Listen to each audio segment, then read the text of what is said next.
ताई काय सांगाल ताई, आज दिशा सालेंचे वडील सतीश सालेन यांनी सीपींची भेट घेतली आहे मुंबईच्या आयुक्तांची, पोलीस आयुक्तांची, आणि त्या दरम्यान त्यांचे वकील असं म्हणालेले आहेत की ती जी ड्रग्सची पार्टी झाली त्यामध्ये अजय नकरे सुद्धा उपस्थित होते आणि पुन्हा एकदा नवीन आरोप केलेला आहे. कसं पाहताय? बघा, जे वकील आहेत ओझा, त्यांची बॅक हिस्ट्री पाहिली तर ते बराच वेळ तोंडावर पडलेले बॅक हिस्ट्री आहे. वकील झालं म्हणून काही असं नाही होत. आदित्य उद्धव बाळासाहेब ठाकरे हे आमचे नेते आहेत. हे ह्या महाराष्ट्राचे आणि ह्या मुंबईचा जन्मलेले एक चांगला नेतृत्व करणारा युवक आहे. त्या नेतृत्वाला जर तुम्हाला वाकवता येत नसेल तर त्याची बदनामी करा. हा सरळ सरळ फंडा आहे.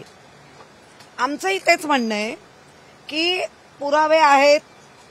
उलट मी तर म्हणते त्या कोमल सारख्या मुलीला, म्हणजे जिचं नाव काय दिशा, तिला नक्कीच न्याय मिळाला पाहिजे. एक आई म्हणून, ताई म्हणून, एक बाई म्हणून माझंही म्हणणं आहे न्याय मिळालाच पाहिजे तिला. पण मग जर तुमच्याकडे पुरावे आहेत तर ते नक्की घेऊन या.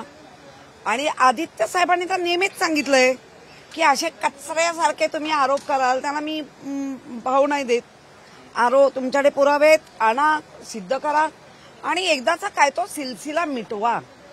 पण तुमच्या माध्यमातून आता तिचे वडील बोलताना मी पाहिलं, ते बाजूला कोण महाशय बसले होते, ते कदाचित वकील असतील, ते दाबत होते त्यांना.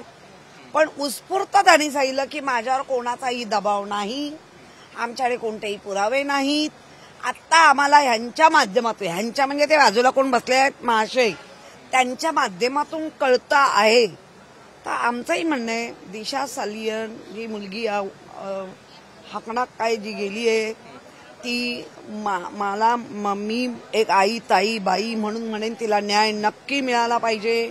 आणि जर तुमच्याकडे पुरावे आहेतच तर ते आणा, सिद्ध करा. आणि जो कोणी आरोपी त्याला न्या ना फासापर्यंत. कोणी अडवलंय तुम्हाला?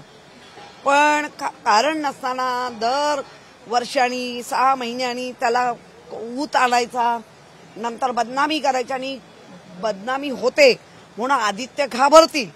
तर ते स्वतः त्यांनी इंटरव्ह्यू दिला, मी कुठेही घाबरत नाही, मी सतत मी काम करत आहे. सरकार म्हणून चुकीच्या कामांचा मी आवाज फोडत आहे. जरी आम्ही आता विरोधी पक्षनेत्याची संख्याबळ नसलं तरी काय विरोध करायचा नाही? मोंगलाई आहे काय? विरोध तर होणार.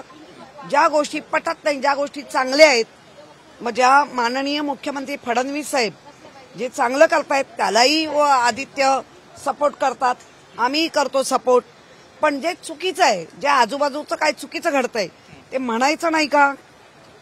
तर तो आहे. आणि माझं म्हणणं आहे त्या खरंच बेटीला न्याय मिळाला पाहिजे. उद्धव ठाकरे त्यांचं पण नाव त्या एफआयआर मध्ये टाकत आहे. ते म्हणते की उद्धव ठाकरे यांनी सीएम पदचा गैरवापर केला मुलाला वाचवण्यासाठी. त्यावर बघा, कुठलीही गोष्ट गैरवापर आहे तो तुम्हाला दाखवावं लागेल.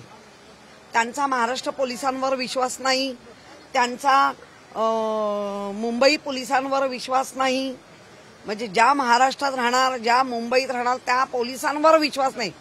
कोण आपलं संरक्षण करतात? तीच लोक करतायत. महाराष्ट्राचे पोलीस करतायत, मुंबईचे पोलीस करतायत, आणि त्यांच्यावर अविश्वास दाखवताय. आपण जर अगदी लेटेस्ट न्यूज पाहिली तर रिया चक्रवर्तीला राहत मिळाली. ही लिंक तशीच काहीतरी वेगळी आहे. मग एका बाजूला असं होतं, एका बाजूला. त्यामुळे आमचं म्हणणं येऊ दे कोर्टात जे आहे ते आपण तुम्ही पुरावे द्या. जो दोषी आहे त्याचं बघू. एकीकडे सीबीआयने क्लोजर रिपोर्ट दिला सुशांत सिंग राजपूत मृत्यू प्रकरणी, मात्र दुसरीकडे दिशा सालेन प्रकरणी पुन्हा एकदा चौकशी व्हावी अशी मागणी होते. कसं पाहताय या? बघा, कुठलीही गोष्ट चौकशी होते तर त्याला का घाबरावं? होऊ देताच. उलट एकदाचा तो सिलसिला काढूनच टाका. खरंच जे कोणी दोषी असतील त्यांना फासापर्यंत न्या.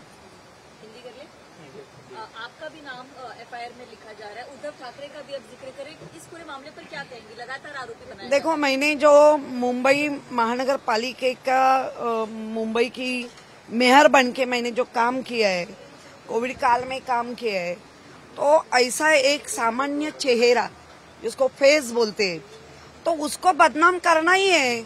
और आपने कुछ बात की तो हम भी आज भी न्याय व्यवस्था के पास जाके हम न्याय ले रहे हैं. कोई भी उठता है, कोई भी कुछ भी बोलता है तो ठीक है, ये सोशल मीडिया का जमाना है, मीडिया का जमाना है, तो उसके ऊपर चलेगा। लेकिन अंतिम सत्य जिसको बोलते हैं ना, सत्य परेशान हो सकता है, पराजित नहीं, तो वही एक लाइन पे हम भी चल रहे हैं। कहा जा रहा है कि जब ये घटना हुई थी आप उनके परिवार से मिलने घर जाती थी, क्या आपने धमकी दी? इस तरह के आरोप भी लगा रहे हैं आप। देखो मैम, एक तो 2022 में उसका हादसा हुआ, 2020 में हम मिलने को गए 22 में, उसका मतलब है 2 साल में जो एविडेंस, जो कुछ ये सब पुलिस ने कलेक्ट किया है, जो पुलिस के पास है वो सब कलेक्ट हुआ है।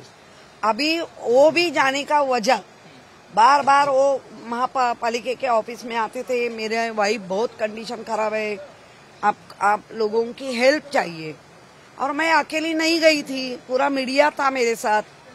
छोटा उनका जो घर है उसमें हमारा एक नगर सेवक, वो स्थानिक नगर सेवक अमय घोले, वो हमारे साथ था, 2 महिला आयोग के सदस्य हमारे साथ थे, और उसके बाद गई है तो उन्होंने दिखाना चाहिए, मैं नहीं ये करती। 2 नए आरोप लगाए, एक कह रहे कि उद्धव ठाकरे जब सीएम थे उस पद का गैर यूज उन्होंने किया अपने बेटे को बचाने के लिए, दूसरा कि आदित्य ठाकरे ड्रग्स स्कैंडल में भी शामिल है, क्या कहेंगे आप? शी इतना घिनौना आरोप करते, मैं हम उसको हम जवाब ही नहीं देते, थू करते। ताई, तुमच्यासुद्धा दबाव आहे असं म्हटलं जातं आणि एकंदर तुम्ही सुद्धा त्यांची तेव्हा भेट घेतली, तुमचं एकंदर याबद्दल म्हणणं काय? नाही, मुळामध्ये तुमच्याच माध्यमातून आत्ताचा एक लेटेस्ट व्हिडिओ मी त्यांचा पाहिला आहे, त्याच्यात ते कुठेही म्हणत नाही की मी दबावाखाली आहे, उलट आत्ता ह्या केस करण्यामध्ये त्यांच्यावर कोणतरी दबाव आणून ते करून घेत आहे असं माझं म्हणणं आहे। आणि इतर मुंबईच्या महानगरपालिकेचे महापौर म्हणून जेव्हा मी सगळ्यांकडे जात होती, तसं एक त्यांच्या मागणीनुसार मी तिथे घेतली होती, त्याच्यानंतर मी कधी कॉन्टॅक्टमध्ये नाही, कधी मी गेली नाही, त्यामुळे मी आय एम नॉट बॉदर। 22 मध्ये भेट घेतली ना? हां, 2022 22 आणि हादसा घडला 2020, त्यामुळे गॅप।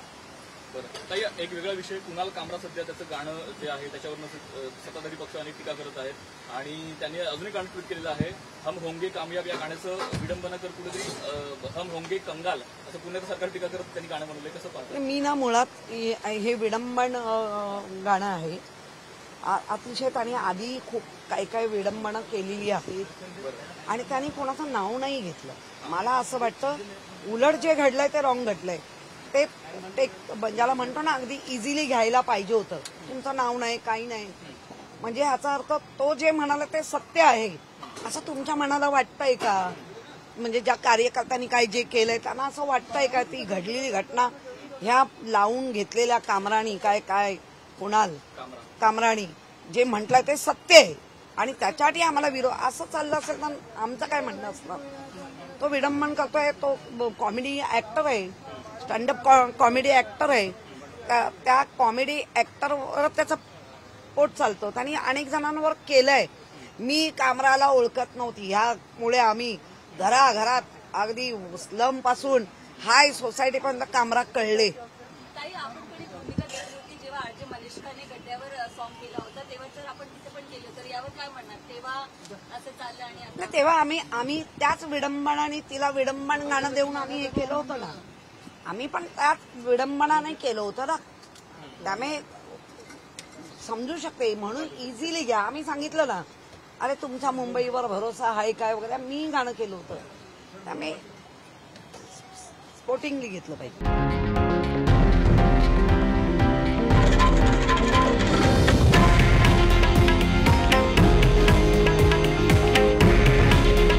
हे आहे देशातील नंबर 1 न्यूज नेटवर्क आणि आपण पाहत आहात TV9 मराठी। काळजी तुमची, हित महाराष्ट्राचं।